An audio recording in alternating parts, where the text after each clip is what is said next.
Dans le vaste et mystérieux royaume de la foi, qui dépasse les frontières de ce que nous comprenons comme réalité physique, nous trouvons un pouvoir extraordinaire. Un pouvoir qui nous permet de transformer nos circonstances et situations, aussi difficiles qu'elles puissent paraître. Imaginez pouvoir prendre quelque chose qui semble laid et lui donner de la beauté, transformer le chaos en ordre et apporter la guérison aux malades. Il est même possible de consoler ceux qui souffrent, apportant de la lumière dans l'obscurité qui entoure leur vie. La question qui se pose est la suivante. Êtes-vous prêt à entrer dans ce royaume de la foi? Êtes-vous prêt à prendre le contrôle de votre vie et à devenir un véritable agent de changement dans le monde qui vous entoure? Si votre réponse est oui, je vous invite à me rejoindre dans ce voyage passionnant et transformateur. Découvrons ensemble le potentiel incroyable qui réside en chacun de nous, guidé par la parole de Dieu. La foi, quand elle est cultivée et vécue intensément, nous permet d'accomplir de grandes choses. Elle nous rend capables de surmonter les défis et d'éclairer le chemin de ceux qui nous entourent. Avec la foi, nous pouvons changer nos vies et avoir un impact positif sur la vie des autres. C'est un appel à une vie pleine de sens et de dessein. Alors avançons avec courage et détermination pour explorer ce pouvoir extraordinaire que la foi nous offre. Ensemble, nous pouvons réaliser de grandes choses et construire un monde meilleur au nom de la foi. La Bible, dans le livre de la Genèse, chapitre 30, versets 31 à 43, nous raconte une histoire fascinante sur Jacob, un épisode qui, à première vue, peut sembler énigmatique voire superstitieux. Je me souviens de ma première lecture des versets 37 à 39, où Jacob utilise des branches d'arbres pour que les brebis de couleur uniforme donnent naissance à des agneaux tachetés et marqués. Je me suis demandé, Seigneur, pourquoi permettez-vous cette superstition dans la Bible? Est-ce pour cela que les modernistes critiquent les Écritures en les appelant des contes de fées? Le doute s'est installé en moi, et j'ai craint de ne pas pouvoir faire entièrement confiance aux Écritures. Cependant, lors d'un moment de profonde réflexion et de lecture sous l'onction du Saint-Esprit, je suis revenu sur ces versets et ai envisagé de les ignorer, les considérant comme de simples superstitions. C'est alors que le Saint-Esprit m'a interrompu, disant « Attends une minute, rien de ce qui est vérité biblique n'est superstition. Le problème, c'est que tu ne comprends pas. Tu es aveugle, mais j'applique ici la loi spéciale de la création. » En cet instant, j'ai reçu une révélation puissante, ajoutant une nouvelle dimension à mon ministère. J'ai compris que sans l'application de ces mêmes lois miraculeuses de la foi, il est vain d'espérer de grands résultats, comme voir des centaines de nouveaux membres dans l'Église chaque mois.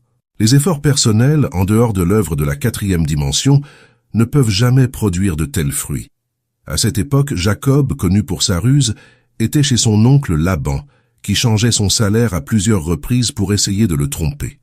Jacob, pour sa part, n'était pas non plus tout à fait honnête, et donc ils se trompaient mutuellement. Lorsque Jacob a eu 40 ans, il ne possédait pas de richesse matérielle, à l'exception de ses épouses, de ses enfants, et du désir ardent de construire un foyer. L'histoire de Jacob nous révèle qu'en dépit des tromperies et des difficultés, il existe une dimension de foi et un pouvoir surnaturel qui peuvent transformer nos vies. La loi spéciale de la création appliquée par Jacob n'était pas une superstition, mais une manifestation de la foi et de la providence divine. Ainsi, nous sommes invités à ouvrir nos cœurs et nos esprits à cette dimension. Donc, en explorant cette 4e dimension de la foi, nous sommes appelés à regarder au-delà du visible, à faire confiance au pouvoir transformateur de Dieu et à appliquer ces lois miraculeuses dans nos propres vies. Avec la foi, nous pouvons transformer nos circonstances, surmonter les défis et atteindre un nouveau niveau de réalisation spirituelle et matérielle. Ensemble, nous pouvons emprunter ce chemin en ayant confiance que Dieu est avec nous, guidant nos pas et nous donnant la capacité d'accomplir de grandes choses en son nom. Dieu a eu compassion de Jacob et lui a révélé un secret puissant, quelque chose que nous pouvons appeler une fenêtre vers la 4e dimension. Après avoir reçu cette révélation, Jacob est allé voir son oncle Laban et a proposé une condition inhabituelle pour son travail. Il lui a dit « Oncle, laisse-moi séparer du troupeau les animaux tachetés et mouchetés. Je ne m'occuperai que des animaux d'une seule couleur. D'une manière ou d'une autre, cela fera en sorte que ces animaux donnent naissance à des petits tachetés et mouchetés, et ceci sera mon salaire. » Laban, à peine capable de contenir sa joie, pensait que Jacob se trompait. Il croyait que les chances que des animaux d'une seule couleur donnent naissance à des petits tachetés et mouchetés étaient minces. Voyant là une opportunité d'obtenir le travail de Jacob pratiquement gratuitement, Laban accepta immédiatement l'accord. Puis, il a séparé tous les animaux tachetés et mouchetés et les a emmenés loin, laissant à Jacob seulement les animaux de couleurs unies. Avec détermination, Jacob est allé dans les collines, a coupé des branches de peuplier, de noisetier et de sycomore, et, avec un couteau, a fait des rayures sur l'écorce de ces branches. Il a construit une clôture avec ses branches tachetées et mouchetées, et les a placées devant l'abreuvoir, près des canaux d'eau où les animaux vinrent boire. Chaque fois que les animaux venaient s'accoupler et concevoir, Jacob les positionnait devant ces clôtures. Jour après jour, il observait, gardant constamment la vision des branches rayées et tachetées. La Bible nous dit que, miraculeusement, les animaux ont commencé à donner naissance à des petits rayés, tachetés et mouchetés. Dieu avait implanté une vision et un rêve dans l'esprit de Jacob. Auparavant, l'inconscient de Jacob était rempli de pauvreté, de faiblesse et de tromperie. Son combat était intense et ses récompenses peu nombreuses. Cependant, Dieu a transformé l'imagination de Jacob, utilisant ses clôtures tachetées et mouchetées pour l'aider à visualiser et à rêver à quelque chose de différent. Jacob a passé tellement de temps à regarder cette clôture que son esprit s'est rempli de cette nouvelle vision. Il s'endormait et rêvait des brebis donnant naissance à des petits tachetés et mouchetés. Dans le chapitre suivant, nous lisons que les brebis ont réellement donné naissance à des petits tachetés et mouchetés. Cela montre comment l'imagination humaine joue un rôle crucial dans la 4e dimension.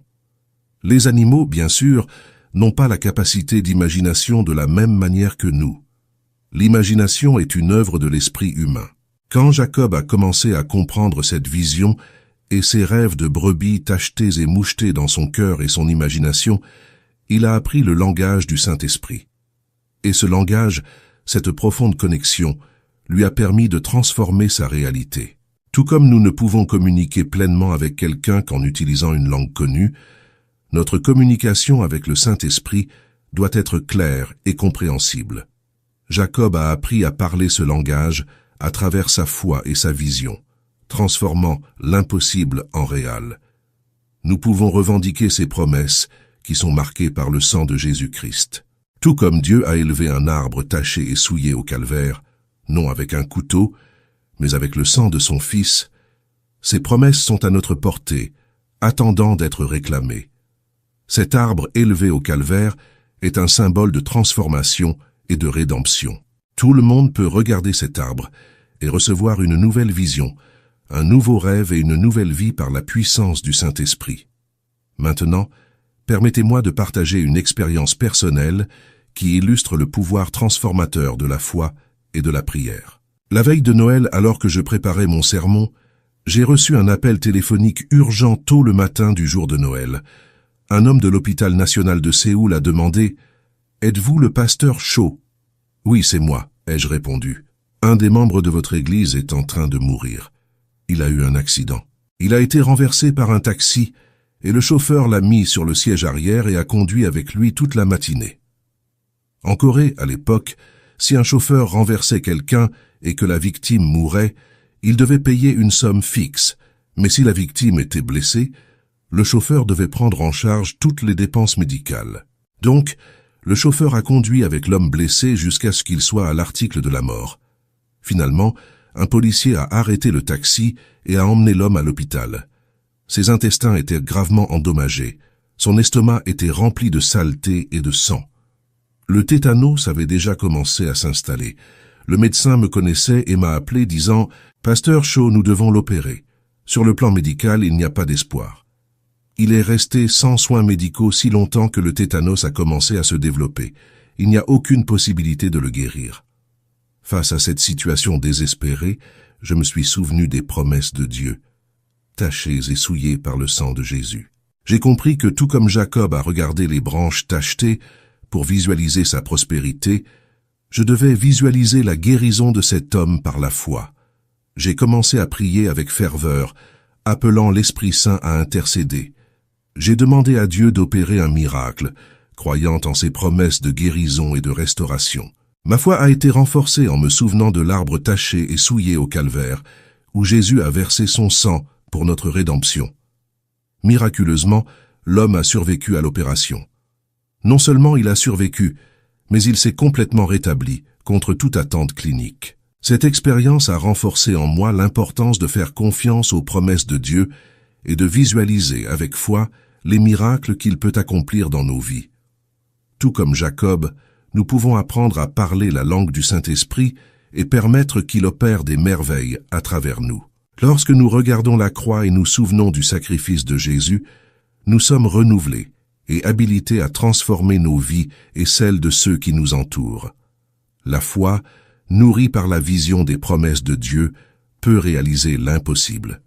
Lorsque le médecin m'a dit qu'il n'y avait aucun espoir pour cet homme, je n'ai pas accepté la défaite. Je suis entré dans la salle d'urgence de l'hôpital de l'Université nationale de Séoul, où j'ai trouvé un membre de notre Église dans un coma profond.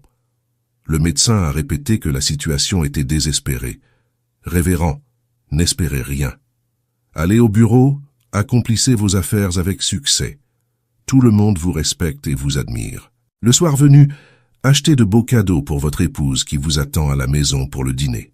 Quand vous arrivez, courez jusqu'à la porte et l'accueillez avec une forte étreinte et un baiser. Rentrez à la maison, profitez d'un délicieux repas ensemble et passez une soirée tranquille. » Alors il dit, « Cet homme n'est pas un étranger, c'est vous. Pensez à cet homme.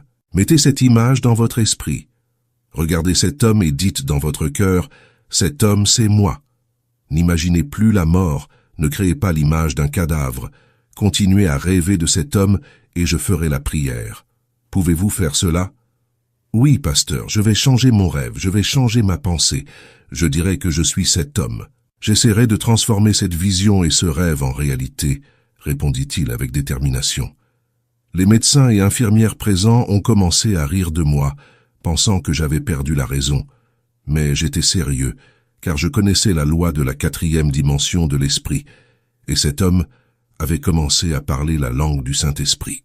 Comme un missionnaire qui apprend la langue locale pour mieux communiquer, cet homme apprenait à parler directement à l'esprit.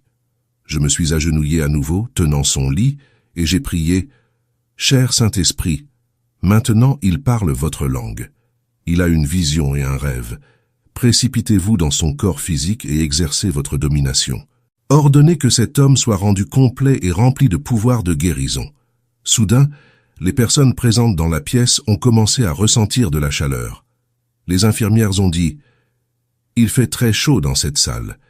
Il fait très chaud. » Mais l'atmosphère était froide. La chaleur venait du pouvoir du Saint-Esprit présent. Le chirurgien et les infirmières ont ressenti le feu. Leurs oreilles sont devenues rouges.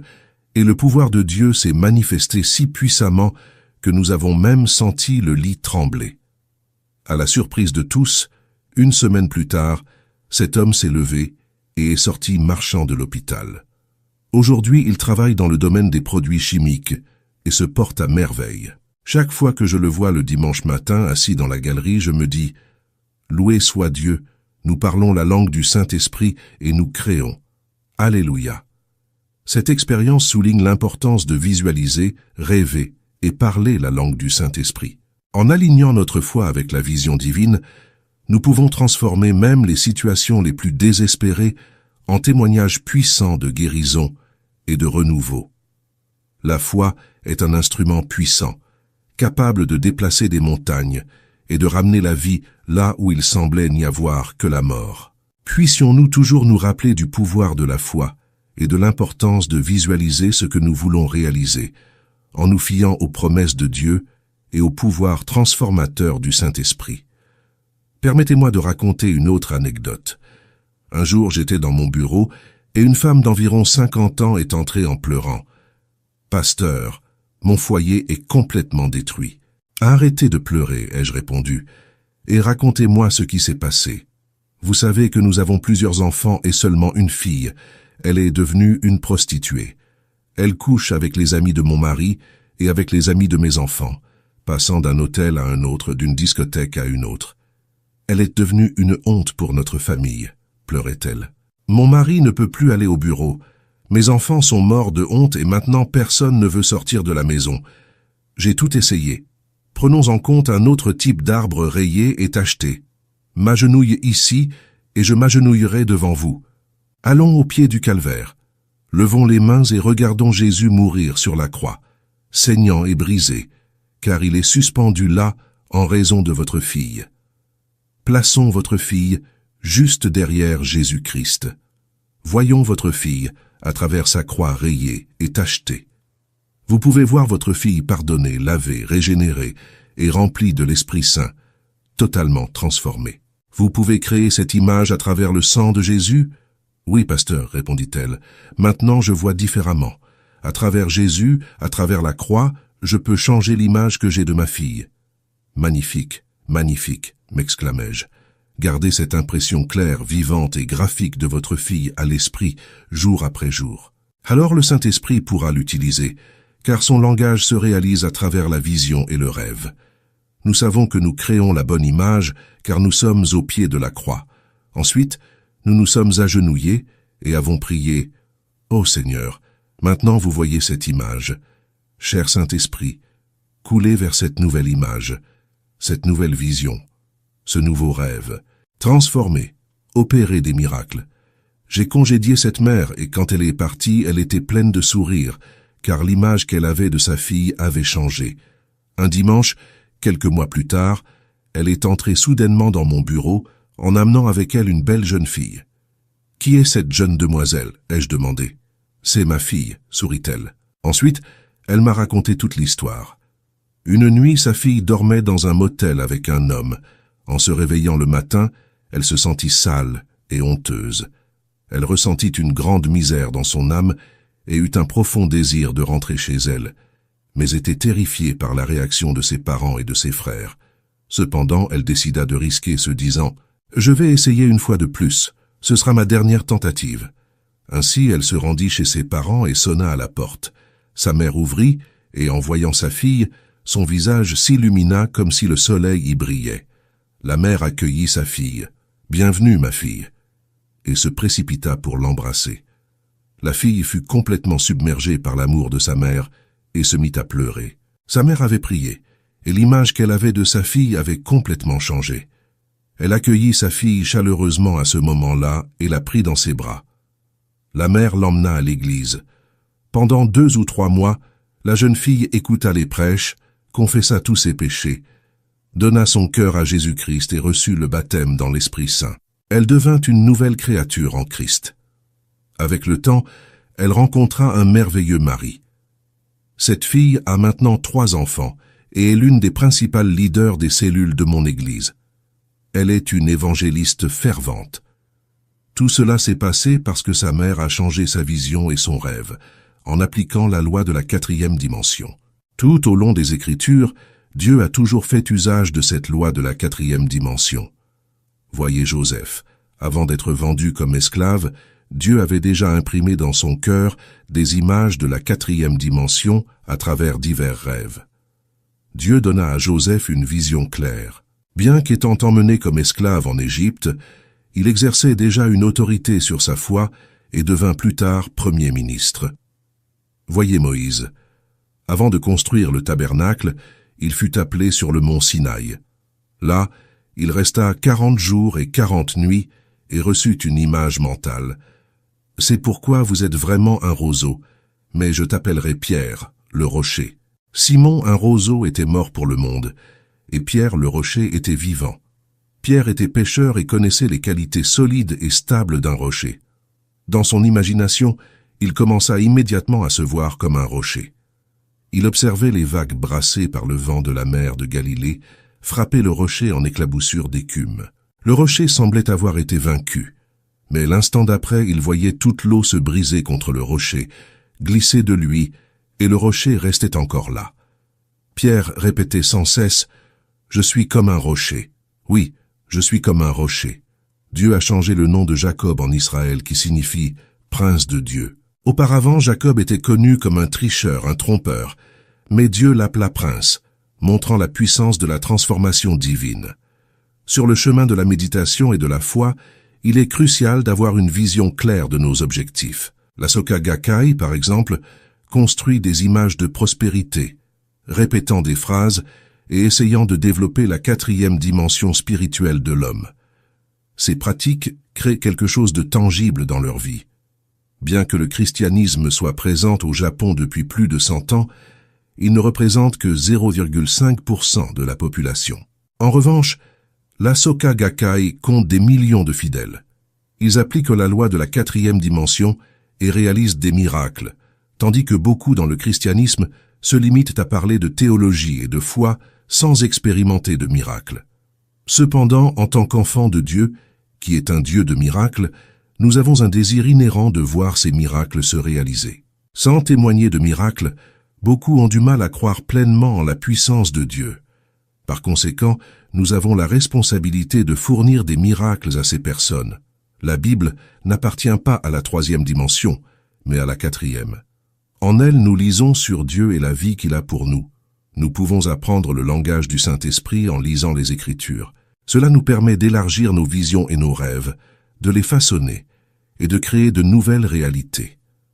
Laissez le Saint-Esprit vivifier vos visions et rêves, en particulier chez les jeunes.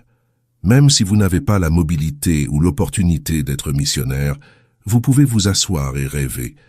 Cela a un immense pouvoir. Laissez le Saint-Esprit vous enseigner sa langue, la langue des rêves et des visions.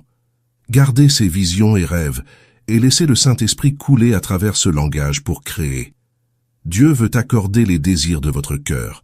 La Bible dit « Fais de l'Éternel tes délices, et il te donnera ce que ton cœur désire » à Psaume 37, 4. Proverbe 10, 24 dit « Ce que redoute le méchant, c'est cela qui lui arrive, et les justes sont comblés de désirs. » Ayez un objectif clair. Créez une image mentale vive et graphique et gardez votre enthousiasme, priant tout au long du processus. Ne vous laissez pas tromper par les discours sur l'expansion mentale et le yoga de la méditation transcendantale ou la Soka Gakkai. Ils ne font que développer la 4e dimension humaine, mais n'opèrent pas toujours dans la 4e dimension du bien. Levons-nous et faisons plus que les magiciens de l'Égypte. Il y a beaucoup de magiciens dans ce monde, mais nous devons utiliser tous nos rêves et visions pour notre Dieu saint. Le monde cubique, le monde plat et le monde de la ligne, à travers la maîtrise de la 4e dimension, le royaume de la foi, peuvent transformer les circonstances et les situations, apporter de la beauté au laid, de l'ordre au chaos, guérir les malades et consoler les souffrants. Si ce message a été significatif et a apporté une réalité spirituelle à votre vie, partagez votre expérience pour que nous soyons édifiés ensemble. Abonnez-vous à notre chaîne et partagez avec vos amis afin que davantage de personnes soient touchées par la parole de grâce de notre Seigneur Jésus-Christ. Grâce et paix à tous.